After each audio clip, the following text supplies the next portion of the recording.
دا زما یو کتاب دی ایجوکیشن فار socioeconomic development. دا په امازون چاپ دی او دا هلته نه اویلیبل.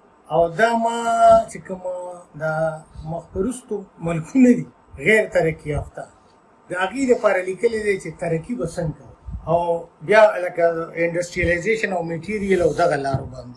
دا د اجمل بابا د غیرت چغه ده، دا مونږ انګریزۍ ته ټرانسلیټ کړې ده.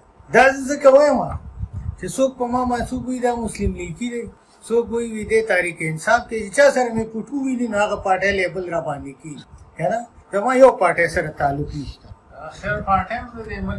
دا د باچا خان بابا ژوند او جدوجهد دی په انګریزۍ کې. ډاکټر سید زمان تیزي صاحب او ما کړی دی او خلک یې خوښوي.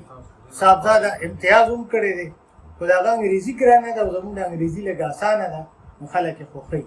اوس کېدای شي دې بل ایډیشن چاپ کېږي نو ما ته هغې راکړی دی، ویې ته وګوره. دا د 5 لیجنډز آف پښتو پویټري دی، دا هم په امازون باندې چاپ دی.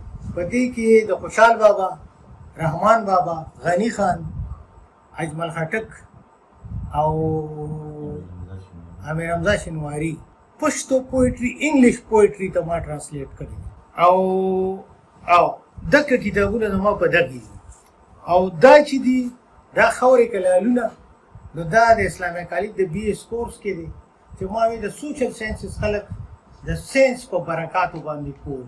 او دا کتاب دی زر او زور د پښتون په پوله ګولډ اینډ ګنز ان پټان فرنټیر.